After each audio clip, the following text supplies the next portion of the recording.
Thank you for sticking around with me. I know things haven't been very consistent lately, and the reason for that is I moved. I moved to Pennsylvania from Indiana, and I did that solo. So if you're new to the channel, then you may not know that I moved from Virginia to Indiana. Now, I'm originally from Virginia. I moved there in late 2020 during the beginning of the COVID-19 pandemic for a job offer that I got in Indianapolis. So I moved from Virginia to Indiana. The job in Indiana didn't work out. I was in a car accident, caused a bunch of health issues, and I started looking for other opportunities. Sort of found my footing during that time with YouTube and making YouTube videos and everything, and then got a job offer in Philadelphia, and last month I moved. That was a very intense move.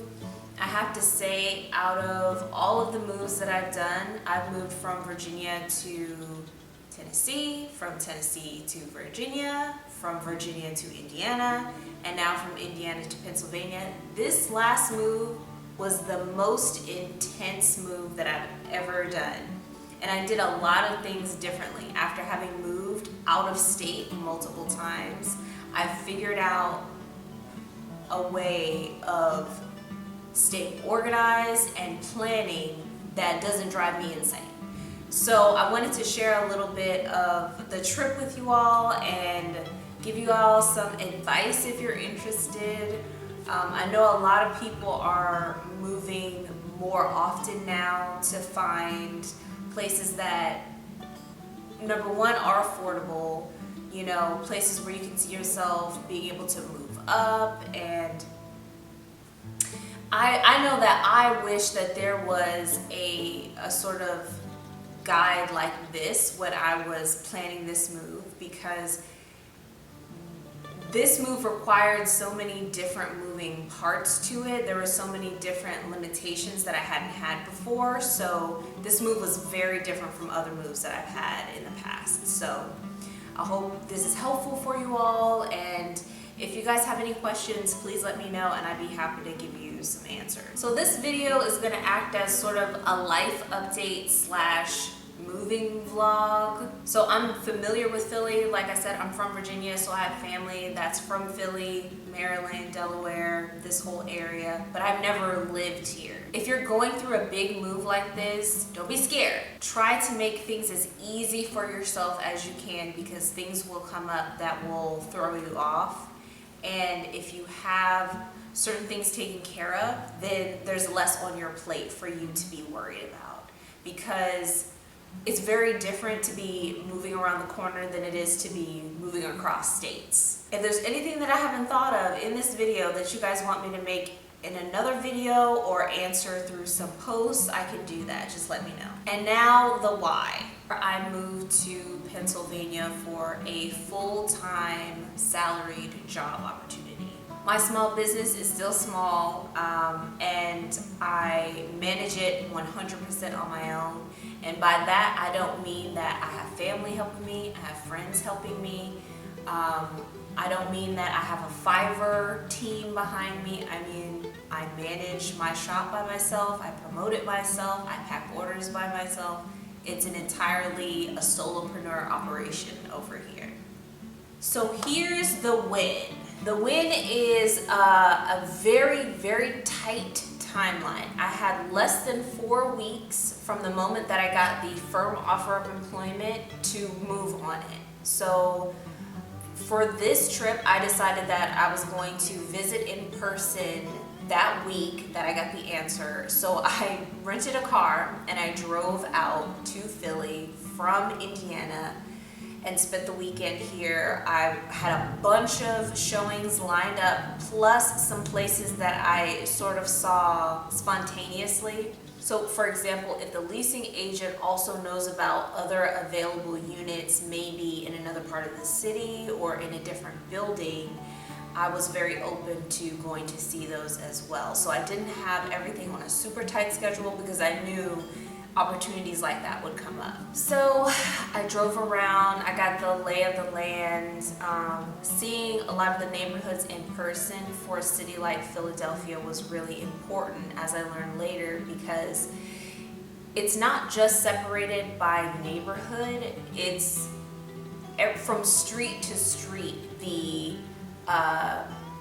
community can be different. So it's a very good idea to visit in person as much as you can before moving here, because it really is different from street to street.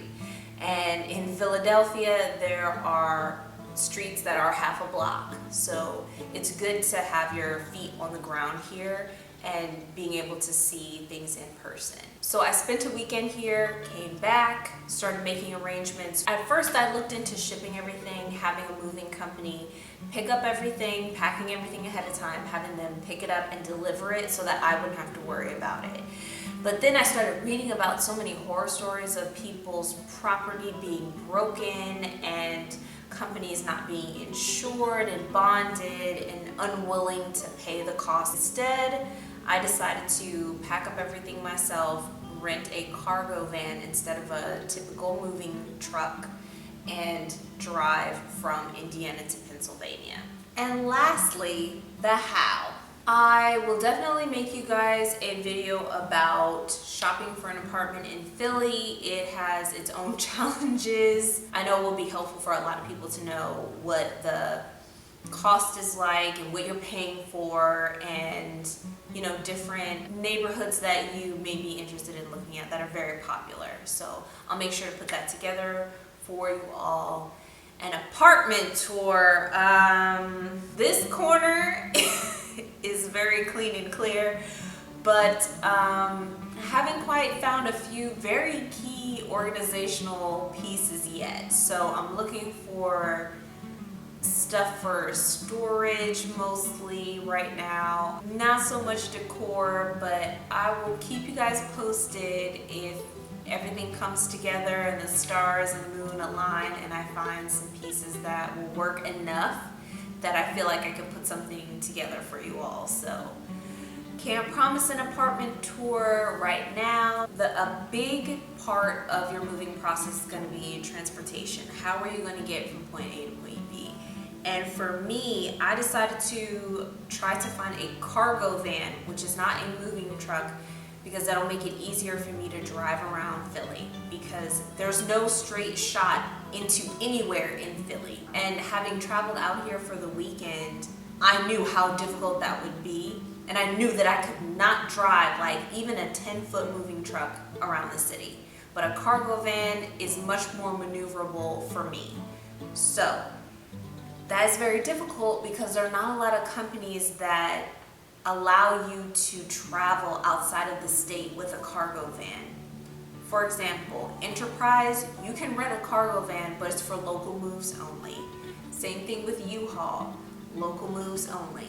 So then I ended up settling on budget truck, made an appointment, had it confirmed, that and my vehicle were confirmed, showed up, and on the day that I was supposed to move, like the day that I was going to leave Indiana, they told me that not only did they not have anything available, they hadn't had anything available all week.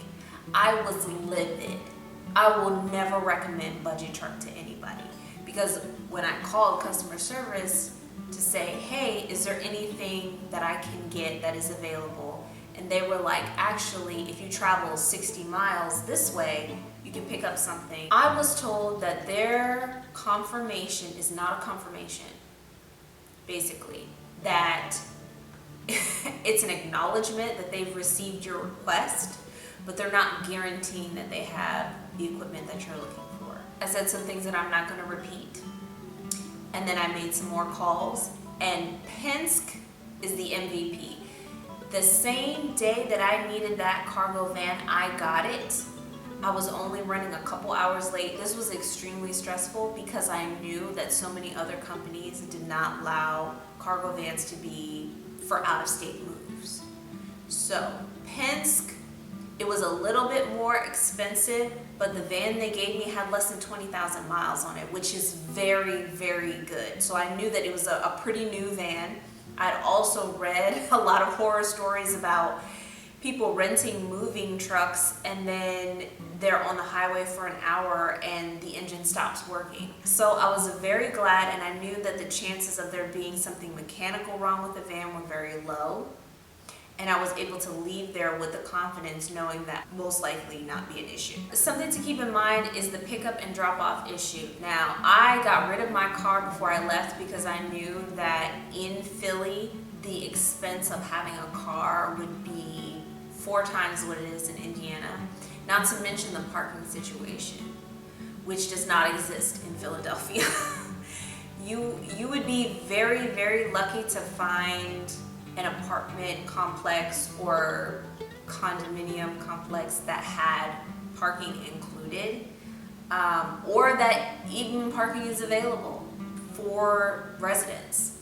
So I didn't want those problems and I didn't want those expenses, and the transit system here is very good. You can get around via trolley, train, or a bus anywhere in the city. So it wasn't a big deal for me to get rid of that car and get rid of the expenses associated with it. When I was traveling, I made sure that when I stopped, they were in recognized designated places, so stuff through the state, just for my sense of personal safety.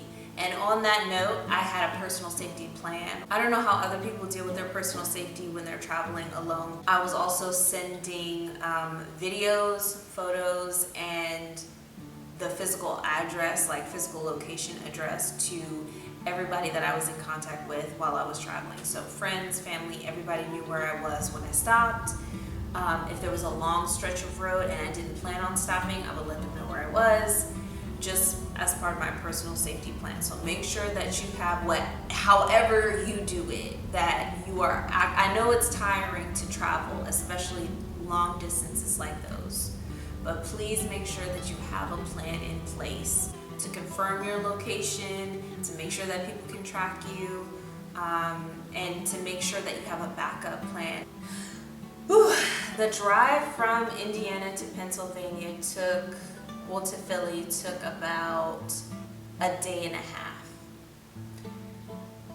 Driving the cargo van versus driving like a little economy car was very different. The van moved a lot slower, so it did take up more time. So even if Google Maps is telling you that it'll only take like 13, 14 hours, it won't. It'll take you a lot longer if you're driving the van because it's way down with all that stuff, blah, blah, blah.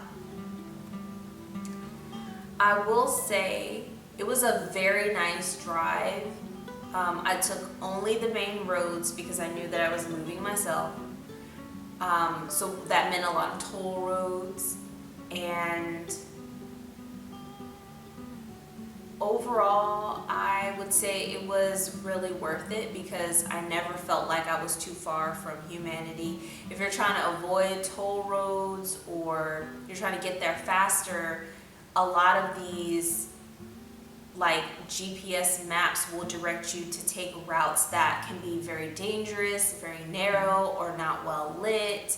And in a van as big as that was, and traveling alone, I wanted to make sure that I got there as safely as possible. So I never wanted to be on a state route or anything like that. So I just took the longest main road as straight as I could from point A to point B. I arrived safely. I had already contacted the leasing agent to let him know when I'd be arriving at the building, and had to change that time because my naps started to be longer and longer, my breaks longer and longer. I was really starting to get worn down. I arrived in the late afternoon and started unpacking then. It took about 6 hours total to unpack the van and get everything into the apartment. To pack it, once I had everything packed up, I think it took about 4 hours to pack the van, because if you move, I'm not even going to say fairly frequently, if you move, then you know that during the process where you're packing your car, you'll see where it's headed and have to unpack it. So to make sure that everything was secure and, you know, nothing was crushed or like at an awkward angle, because I had to be careful about the van. You know, I am renting it, I am borrowing it, so I wanted to make sure that they get it in the same condition as when, you know, I rented it. So that took about 4 hours to properly pack it up and for me to hit the road. So not too bad overall, very tiring. A lot of the habits that I built up moving were just based on advice that I was given from people in my family, you know, friends, that kind of thing. Some advice makes things more difficult in the long run, and I think that I understand where some of the advice comes from. But for example, a lot of members of my family would recommend that before I move, you sell as much as possible before you move so that you have less to move. And I get the logic of that in a way, but it's never made sense to me. Now, I used to do it because what did I know about moving? My first move, I was just following other people's advice because I was like, oh, they moved before, so they know. But what I realized right before I made this last move was that first of all, the price of things does not go down, it only goes up. So every time you sell things, especially things you've kept for years, and have to replace those things, you will always be paying more for those things than you did when you first purchased something. Now, if it's not in great shape and you didn't really like it and it was just functional, that's very different. But if you start to give away or sell your things with the purpose of replacing them later, you'll end up paying more for those items. That thought blew my mind, because for years the advice that I was getting was always the same, you know, sell all your stuff and then move.